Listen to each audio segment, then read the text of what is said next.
Hello, good morning everyone. So today we will discuss our chapter first, the living world. This is the simplest chapter in your 11th class, and the average of this chapter is also less, so I'm not taking it in much detail. We'll read this chapter from NCERT only. Okay, so now let me start with the term, that what we understand by the term living. हम living world पढ़ रहे, तो living का मतलब क्या होता है. So when we try to define living, जब हम लिविंग को डिफाइन करें, सो वी कैन सी कि किसी भी लिविंग ऑर्गेनिज्म के अंदर आपके कुछ करेक्टरिस्टिक्स जो हैं वो एग्जिबिट करने चाहिए. लाइक ग्रोथ हो, वहाँ पर रिप्रोडक्शन हो, ability to sense environment and mount a suitable response come to our mind. So अगर कोई ऑर्गेनिज्म ग्रो कर पा रहा है, रिप्रोड्यूस कर पा रहा है, एनवायरमेंट में हो रहे चेंजेस को सेंस कर कर रिस्पॉन्स दे पा रहा है, सो ये आपके सारे यूनिक फीचर होते हैं किसके, लिविंग ऑर्गेनिज्म के. इसके अलावा आप कई और फीचर्स ऐड कर सकते हैं, जैसे कि मेटाबॉलिज्म, जिनके अंदर आपकी जिनकी बॉडी में रिएक्शन हो रहा है. This metabolism term, it is the combination of two term, that is anabolism and catabolism. Anabolism and catabolism. Anabolism आपकी बॉडी के वो रिएक्शंस होते हैं जहां पर सिंपल मॉलिक्यूल्स जो हैं वो कंबाइन कर कर क्या बना रहे हों, कॉम्प्लेक्स मॉलिक्यूल बना रहे हो. And catabolism is a reaction which is opposite to it, जहां कॉम्प्लेक्स मॉलिक्यूल आपके ब्रेक होकर कन्वर्ट होते हैं इनटू सिंपल फॉर्म. सो किसी भी लिविंग ऑर्गेनिज्म के अंदर आपको क्या मिलेगी, मेटाबॉलिक रिएक्शंस मिलेगी, and they have ability to self replicate, self organise, interact and emergence also. Means वो आपके सेल्फ ऑर्गेनाइज भी होते हैं, सेल्फ रेप्लिकेट भी कर सकते हैं. अगर इन्हीं फीचर्स को हम डिटेल में स्टडी करें, सो सबसे पहला फीचर आता है आपका ग्रोथ. अब किसी भी ऑर्गेनिज्म में ग्रोथ का मतलब क्या होता है कि उसका मास या फिर नंबर ऑफ इंडिविजुअल बढ़ रहे हो. ठीक है, नंबर ऑफ मास हम कह सकते हैं आपका कैसे बढ़ता है. मास आपका, जैसे हम अगर एक सेल की बात करें तो इस सेल में ग्रोथ दो तरह से देखी जा सकती है. या तो ये सेल डिवाइड करके नए सेल बना रहा है तो उस वजह से ग्रोथ होगी, यानी डिवीजन की वजह से.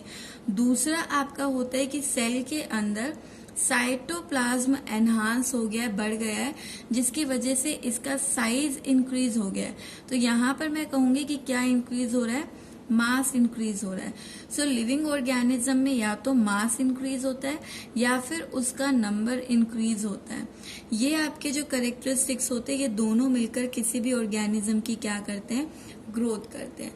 Now see, in case of multi cellular organism the cell grow by cell division. Multicellular organism like human हम एग्जाम्पल लगा सकते हैं. हमारे अंदर ग्रोथ कैसे हो रही है कि सेल डिवाइड कर रहे हैं. इन प्लांट ऑल्सो, प्लांट के अंदर भी सेल डिवाइड करते हैं और मास भी इंक्रीज होता है. बट प्लांट के अंदर जो ग्रोथ होती है या सेल डिवीजन है वो इनडेटरमिनेट टाइप की है. तो यहाँ पर फर्स्ट पॉइंट जो है डिफरेंस का, वो आप क्या कर सकते हैं. यहाँ पर देखिए, पहली चीज तो हमने बात की, ग्रोथ का मतलब क्या है. ग्रोथ दो चीजों से हो रही है, आपकी नंबर ऑफ सेल इंक्रीज होना या फिर आपका मास इंक्रीज होना.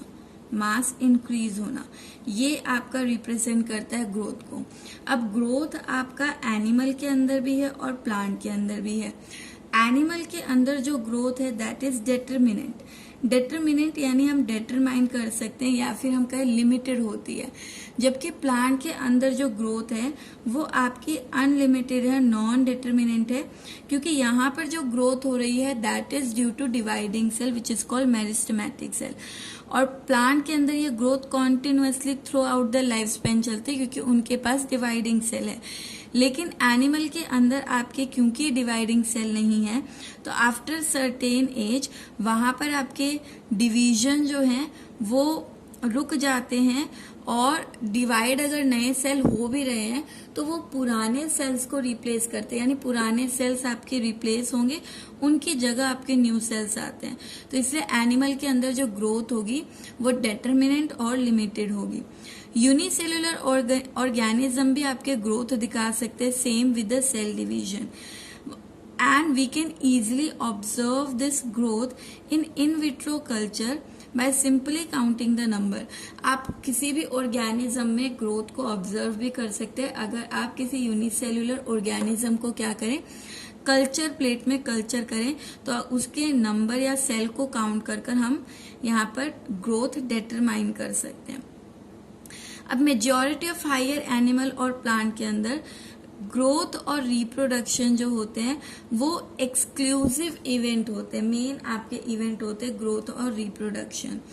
हम यहाँ पर ये ध्यान रख सकते हैं हायर ऑर्गेनिज्म में कि increase in body mass is considered as growth, कि अगर उनका बॉडी मास बढ़ रहा है तो उसी को हम कह देते हैं क्या, ग्रोथ हो रही है। अब नॉन लिविंग की अगर बात की जाए, नॉन लिविंग ऑब्जेक्ट के अंदर यहाँ पर ग्रोथ जो होती है उसका मतलब बॉडी मास इंक्रीज होना है, क्योंकि नंबर तो बढ़ेगा नहीं, और यहाँ पर भी आपका मास बढ़ सकता है। कैसे बच्चा, देखो आपका एग्जाम्पल ले लो, सैंड ड्यून है, कोई मिट्टी का पहाड़ है, अगर उसके ऊपर और ज्यादा सैंड आकर डिपॉजिट होती रहे तो वो पहाड़ तो बढ़ता जाएगा, तो यहाँ पर उसका शेप तो चेंज ही हो रहा है या वो बड़ा हो रहा है, तो हम क्या कहेंगे, वो ग्रोथ शो कर रहा है।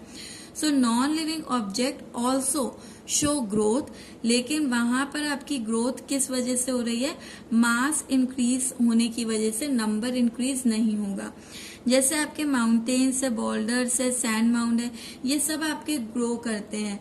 यहाँ पर आपकी जो ग्रोथ होती है नॉन लिविंग ऑब्जेक्ट्स में वो एक्सटर्नल एक्यूमुलेशन ऑफ मटेरियल की वजह से, यानी कि बाहर की तरफ मटेरियल अक्यूमुलेट हो रहा है, लेकिन लिविंग ऑर्गेनिज्म के अंदर जो ग्रोथ होगी वो सेल के अंदर हो रही है।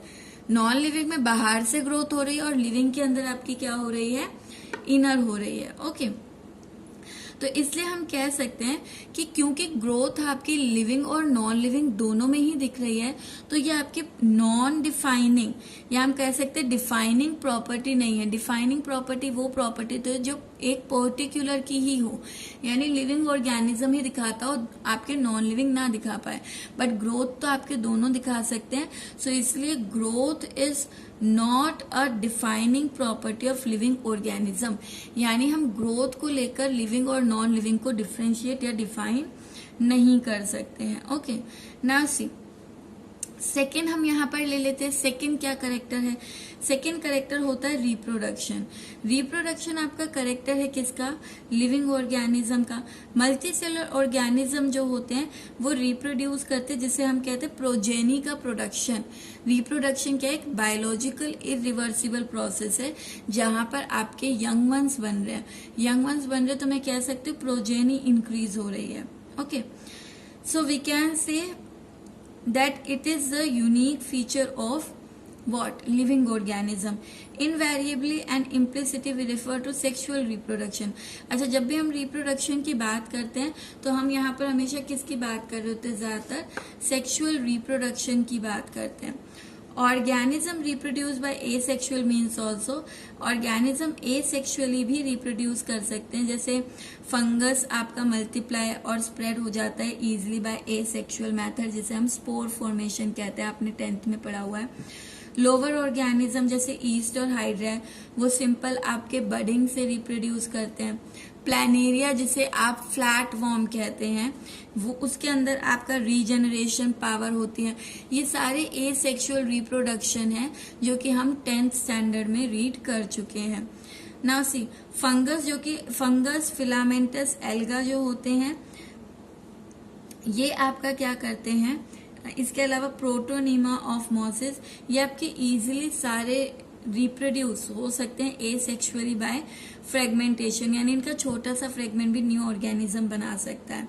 सो जब हम यहाँ पर बात करते हैं यूनिसेल्युलर ऑर्गेनिज्म की, जैसे बैक्टीरिया है, एल्गा है, अमीबा है, तो इनके अंदर रिप्रोडक्शन जो है वो सिनोनिम्स है विद ग्रोथ, यानी कि आपका अगर रिप्रोडक्शन हो रहा है तो हम कह रहे हैं ऑर्गेनिज्म की क्या हो रही है, ग्रोथ हो रही है। तो क्योंकि देखो सेल नंबर तो बढ़ेगा नहीं, ये है यूनिसेलुलर, तो जब भी सेल आपका डिवाइड करेगा तभी सेल नंबर बढ़ेगा, और सेल अगर डिवाइड कर गया तो वो क्या हो गया, reproduction.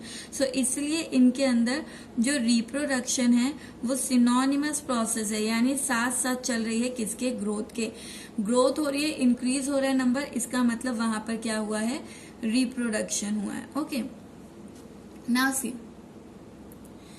this growth is also not the defining property of living organism because यहाँ पर कई लिविंग ऑर्गेनिज्म है जो कि आपका रिप्रोड्यूस नहीं कर सकते, सॉरी, तो रिप्रोडक्शन भी आपकी क्या है, ये एक डिफाइनिंग प्रॉपर्टी नहीं हो सकती।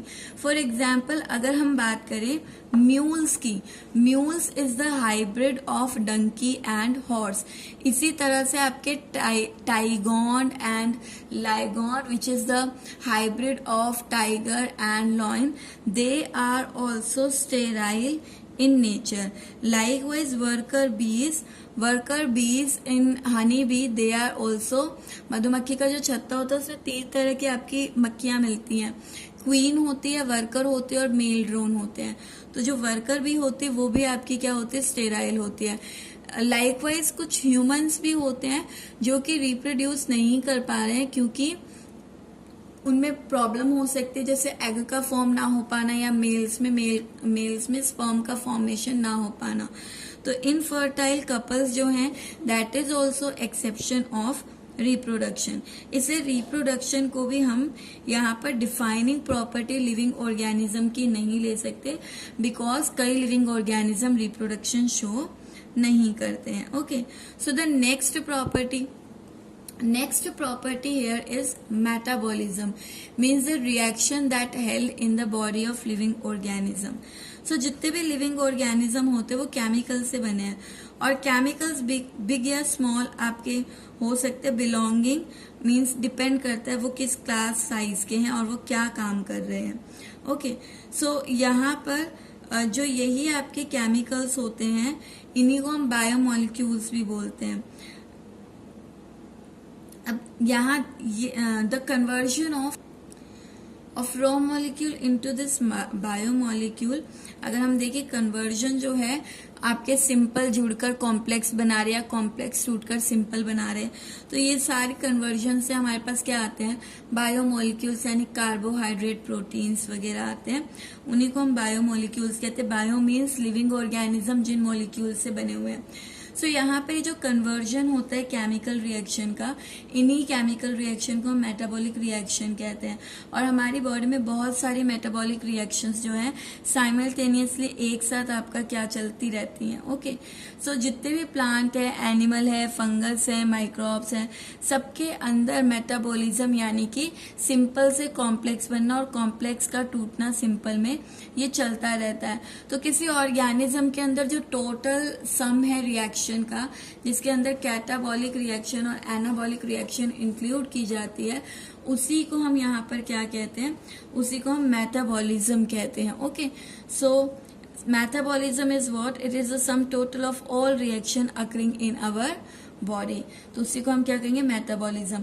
अब लिविंग ऑर्गेनिज्म में इस तरह की कोई रिएक्शंस नहीं होती है, क्योंकि आपके मेटाबॉलिक रिएक्शन सिर्फ आपका नॉन लिविंग ऑर्गेनिज्म में इस तरह की कोई मेटाबॉलिक रिएक्शंस नहीं होती है।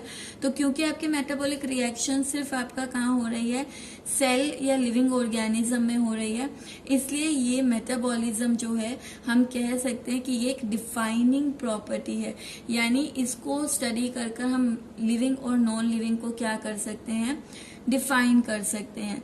Now see, metabolic reactions can be demonstrated outside the body. अब आपकी बॉडी में जो मेटाबॉलिक रिएक्शन चल रही है उसे हम बॉडी के बाहर भी शो कर सकते हैं, लैब में, सेल फ्री सिस्टम में। ठीक है, an isolated metabolic reaction outside the body of organism performed in a test tube। अच्छा, तो ये सिर्फ चीज बता रहा है कि रिएक्शन कर कर हम टेस्ट ट्यूब में, लैब्स में भी देख सकते हैं। और क्योंकि मेटाबॉलिक रिएक्शंस जो होता है ये सिर्फ लिविंग ऑर्गेनिज्म में होगा, not in non living. So this metabolism is what it is the defining feature of living organism without exception. यानी अगर कहा जाए कि कौन सा करेक्टर है जो आपका लिविंग और नॉन लिविंग को डिफरेंशिएट करता है, तो यहाँ पर क्या हो जाएगा, मेटाबॉलिक करेक्टर या metabolism. Okay, now next character की बात करें बच्चा अगर, सो नेक्स्ट करेक्टर आपका होता है कॉन्शियसनेस। कॉन्शियसनेस यानी कि हम किस तरह से स्टिमुलस को रिस्पॉन्स कर सकते हैं। So यहाँ पर perhaps the most obvious and technical complicated feature of all living organism is the ability to sense their surrounding and environment and respond to the stimulus which could be physical, chemical और biological। अच्छा, इसके अलावा आपका most complicated feature होता है living organism का कि वो अपने सराउंडिंग में हो रहे चेंजेस को क्या कर सकते हैं, सेंस कर सकते हैं, जिनको हम स्टिमुलस कहते हैं। और ये स्टिमुलस आपके कोई फिजिकल चेंज हो सकता है, जैसे मैंने टच किया, तो अगर कोई लिविंग ऑर्गेनिज्म को मैं टच करूंगी उसे वो फिजिकल टच पता चल जाता है। इसी तरह कोई केमिकल या बायोलॉजिकल फैक्टर भी हो सकता है जिससे लिविंग ऑर्गेनिज्म क्या कर पाए, सेंस कर पाए। Okay, all we sense our environment, हम अपने एनवायरमेंट को सेंस कर सकते हैं सेंस ऑर्गन की हेल्प से। प्लांट जो होते हैं वो भी एक्सटर्नल फैक्टर्स को रिस्पॉन्ड करते हैं, जैसे लाइट और वाटर की प्रेजेंस में वो आपका मूवमेंट शो करते हैं। इसी तरह टेम्परेचर वगैरह जो है उनके लिए भी आपका क्या करते हैं, रिस्पॉन्ड करते हैं। तो जितने भी ऑर्गेनिज्म है प्रोकैरियोट से लेकर कॉम्प्लेक्स यूकैरियोट तक सभी सेंस और रिस्पॉन्ड कर सकते हैं एक्सटर्नल एनवायरनमेंट को। Photo period affects reproduction in seasonal breeder. देखो फोटो पीरियड क्या होता है, फोटो मतलब होता है लाइट, पीरियड मतलब होता है कितने टाइम के लिए। तो लाइट में कितने टाइम के लिए आपका कोई ऑर्गेनिज्म रहता है वो उसके रिप्रोडक्शन को भी क्या करता है, उसके रिप्रोडक्शन को भी अफेक्ट करता है। जैसे सीजनल ब्रीडर्स होते हैं वो आपके एक पर्टिकुलर टेम्परेचर पर जब होंगे वो तभी ब्रीड कर पाएंगे या नेक्स्ट प्रोजेनी बना पाएंगे। तो सीजनल ब्रीडर है, प्लांट एनिमल है, ये सभी आपके जो हैं इन सभी के अंदर ये एक्सटर्नल एनवायरनमेंट को सेंस कर सकते हैं। Okay, all organism handle chemical entering their body. जो भी ऑर्गेनिज्म होंगे लिविंग ऑर्गेनिज्म वो बड़े आराम से हैंडल कर लेते हैं अगर कोई केमिकल उनकी बॉडी में एंटर कर रहा है। ऑल ऑर्गेनिज्म देयरफॉर, इसलिए हम कह सकते हैं जितने भी लिविंग ऑर्गेनिज्म होते हैं वो अवेयर होते हैं अपनी सराउंडिंग से। ह्यूमन बीइंग जो है वो भी खुद को अवेयर रखता है सराउंडिंग में, तो हम कह सकते हैं वो भी सेल्फ कॉन्शियसनेस है। सो कॉन्शियसनेस इसलिए हम कह सकते हैं डिफाइनिंग प्रॉपर्टी है, क्योंकि नॉन लिविंग जो आपका वुड है, पेपर है, अगर इसको आप कितना भी थप्पड़ मारो इसको कुछ फील नहीं होगा। सो ये आपके नॉन लिविंग जो होते they are not conscious and hence consciousness आपकी क्या हो गई, एक डिफाइनिंग प्रॉपर्टी, क्योंकि ये सिर्फ कहाँ दिखेगी, लिविंग ऑर्गेनिज्म में दिखेगी। बट यहाँ पर बच्चा इसे भी हम पूरी तरह से डिफाइनिंग नहीं कंसिडर कर सकते। अगर हम यहाँ पर एग्जाम्पल ले ले ह्यूमन बीइंग का, किन ह्यूमन बीइंग का, वो ह्यूमन बीइंग जो कि आपके कॉमा में होते हैं हॉस्पिटल्स में और ब्रेन डेड होते हैं। तो इस तरह के पेशेंट में सेल्फ कॉन्शियसनेस आपको देखने को नहीं मिलेगा। तो इसलिए कॉन्शियसनेस को भी हम जो है डिफाइनिंग प्रॉपर्टी कंसिडर नहीं करेंगे। ये आपकी डिफाइनिंग प्रॉपर्टी बन सकती है अगर हम ह्यूमंस को इंक्लूड ना करें। Okay, now the next point कि आपके जो ह्यूमंस होते हैं सो उनके अंदर अगर हम देखें इसके अलावा, इन प्रॉपर्टीज के अलावा हम कह सकते हैं जितने भी लिविंग ऑर्गेनिजम्स होते हैं वो सेल्फ रेप्लिकेटिंग भी होते, इवॉल्व भी हो रहे हैं, मतलब उनमें चेंजेस भी आता है और सेल्फ रेगुलेट करते हैं इंटरैक्टिंग सिस्टम को, capable of responding external stimulus. So this is the overall character of a living organism. Now in the next class we will discuss the next topic. This is all for today. Thank you.